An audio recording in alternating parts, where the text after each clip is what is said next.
सुधांशु त्रिवेदी मेरे साथ जुड़ रहे हैं भारतीय जनता पार्टी की ओर से, जो कि प्रवक्ता भी हैं और राज्यसभा सांसद हैं। डॉक्टर अजय आलोक हैं, जाने माने राजनीतिक विश्लेषक, उनका अभिनंदन है। कांग्रेस की ओर से प्रवक्ता है कांग्रेस पार्टी की राधिका खेड़ा जी, और अनुराग भदौरिया है प्रवक्ता समाजवादी पार्टी के, लंबे अरसे बाद वो भी वापसी कर रहे हैं स्टूडियोज के अंदर। तो आप तमाम लोगों का अभिनंदन है। लेकिन सुधांशु त्रिवेदी, ये जो यात्रा थी ये लगभग 5 महीने चली, लेकिन 5 महीने बाद भी जब आज आपने प्रेस कॉन्फ्रेंस करी, आपने पिकनिक करार दे दिया, ऐसा क्यों?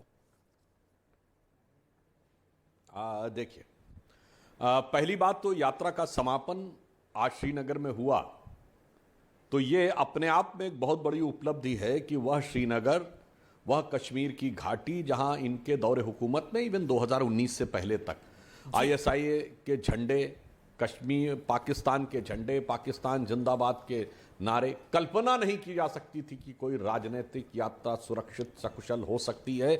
अगर आज वह संपन्न हो सकी तो इसके लिए उनको श्री नरेंद्र मोदी जी के निर्णय और उसके बाद जो कश्मीर में हालात नियंत्रित हुए और अमित शाह जी ने जिस प्रकार का प्रबंधन किया उसके लिए धन्यवाद देना चाहिए। अन्यथा मैं विनम्रता से पूछता हूं, 80 के दशक के बाद बता दें इनके दौरे हुकूमत में कोई राजनीतिक कार्यक्रम और यात्रा सकुशल हो सकी हो।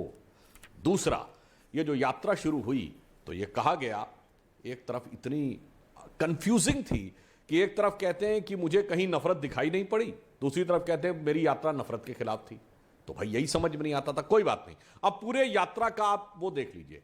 केरल में यात्रा शुरू होती है तो वो पद्म सम्मानों से सम्मानित उन गांधीवादी लोगों के स्मारक पे विमोचन करने नहीं जाती है, पद्मनाभ नायर जैसे लोगों के, मगर वो व्यक्ति शामिल होता है जिसने सड़क पे बीफ पार्टी दी थी।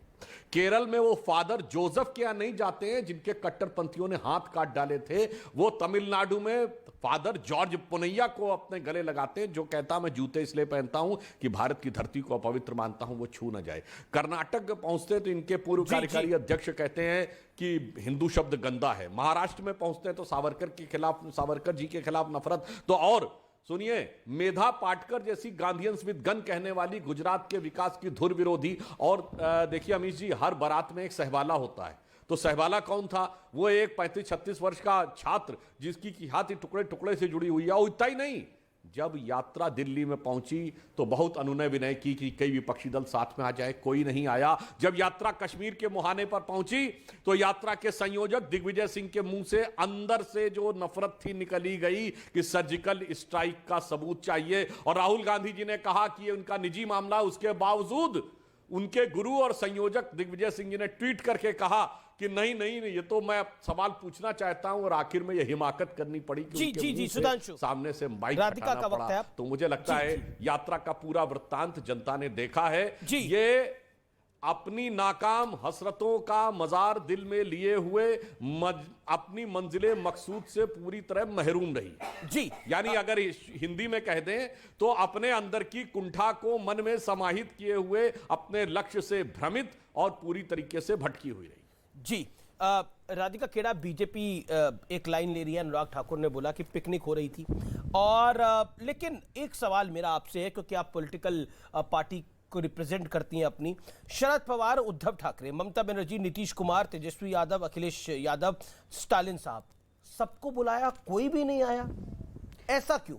सबसे पहले तो अमीश जी, आज हमारे देश के राष्ट्रपिता महात्मा गांधी जी की शहादत दिवस है आज, और आज के दिन मैं उन्हें शत नमन करती हूँ आपके चैनल के माध्यम से। और आज का दिन बहुत महत्वपूर्ण है क्योंकि आज के दिन इस देश ने हमारे सबसे महान इंसान को खोया, जिन्होंने आज़ादी के लिए अपने प्राण न्यौछावर कर दिए। और नफरत से लड़ते लड़ते, यही नफरत है जो आज तक वही विचारधारा खींच के लेकर आ रही है जो आज सत्ता में बैठी है, जिसने उनकी हत्या करी। अब आपकी बात पे आते हैं, जो आपने कहा, आपने कहावत सुनी होगी, खिसियानी बिल्ली खंबा नोचे, और वही हालत इस समय भारतीय जनता पार्टी की हुई है। आपने जब फोटो दिखाई थी, सबसे नीचे फोटो आपने स्टालिन साहब की लगाई थी। मैं आपको याद दिला दूं, जब यात्रा की शुरुआत हुई थी कन्याकुमारी से, उसके बाद जब तमिलनाडु में स्टालिन साहब ने ही झंडा, बकायदा तिरंगा हमारा राहुल गांधी जी के हाथ में दिया था। उसके बाद यात्रा गई कर्नाटक, जहां पे छोटे छोटे अन्य दलों ने हमारा समर्थन किया। फिर गई महाराष्ट्र में शिवसेना के लोगों ने, शिवसेना के लीडर्स ने पार्टिसिपेट किया, एनसीपी के नेताओं ने पार्टिसिपेट किया। राज्यसभा एमपी हो, चाहे संजय राउत साहब जो खुद जम्मू कश्मीर आए, चाहे प्रियंका चतुर्वेदी जी हो जो राज्यसभा की एमपी है, चाहे सुप्रिया सुले जी हो, सब यात्रा का हिस्सा बने। फिर आते हम मध्य प्रदेश और राजस्थान में भी अन्य छोटी क्षेत्रीय पार्टी ने हिस्सा लिया। फिर सबसे महत्वपूर्ण हरियाणा में तो जी डिप्टी मुख्यमंत्री कौन है? इन्हीं के साथी हैं, इन्हीं की सरकार है। डिप्टी मुख्यमंत्री ने स्वयं इस यात्रा को कहा कि बहुत अच्छी चीज है और उसकी तारीफ करी। इन्हीं के लोग, खुद घर के लोग, जब घर का भेदी तो लंका आप कह रही हैं कि ये सब लोग आए, ये सब लोग जहां यात्रा गई वहां आते रहे, तो इस बार न्योता ना आने के लिए दिया था? मैं ये जानना चाह रहा हूं। शरद राव पवार को, उद्धव ठाकरे जी को, ममता जी को, नीतीश बाबू को, तेजस्वी जी को, अखिलेश यादव को, स्टालिन जी को, इन सबको न्योता ना आने के लिए दिया गया था कि आप ना आइए? अमीश जी, ऐसा भी कोई न्योता होता है जिसमें एक संकेतिक होता है कि आप आना मत, हम न्योता दे रहे हैं? नहीं, ये संकेतिक की बात नहीं है। अगर कोई यात्रा हो रही है, वो कांग्रेस पार्टी यात्रा कर रही थी, हर लोग जहां पे एनसीपी के नेता पहुंचे, पीडीपी के पहुंचे, हर जना जो पहुंच सका। मैं तो सिर्फ पूछ रहा हूं। सबसे पहली बात, कश्मीर में बर्फबारी है, आज आपने देखा किस तरीके से राहुल जी और सब भाषण वहां दे रहे थे। किसी के अपने मुद्दे होते, कोई नहीं पहुंचा ना, तो उन्होंने क्या शास्त्रा का समर्थन नहीं किया? मैंने आपको गिनवा दिया। कोई नहीं पहुंचा ना। अमीश जी, जिनकी फोटो आपने टीवी पे लगाई, उद्धव ठाकरे नहीं आ सकते? अगर उद्धव ठाकरे नहीं आ सकते थे तो आदित्य ठाकरे को भेज सकते थे। अगर तेजस्वी यादव नहीं आ सकते थे तो तेज प्रताप को भेज सकते थे। पॉइंट ये है, शरद राव पवार नहीं आ सकते थे तो सुप्रिया सुले को भेज सकते थे, अजीत दादा पवार के बाद को भेज सकते थे, लेकिन किसी ने नहीं भेजा। यानी पॉलिटिकल हैसियत जिसको ऊपर लेके जाना चाहते थे वो अगर नहीं। अच्छा, यात्रा में अगर पूरे रास्ते शामिल हुए तो पॉलिटिकल हैसियत आपको नहीं दिख रही?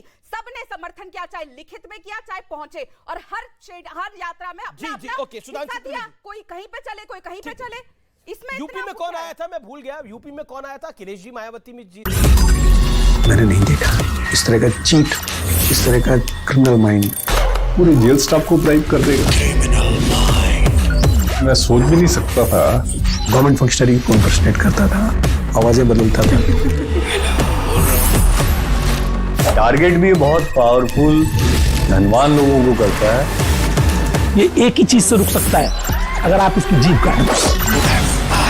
न्यूज चैनलों के इतिहास में पहली बार न्यूज 18 इंडिया की web series FIR number 208 streaming 3rd February 9 PM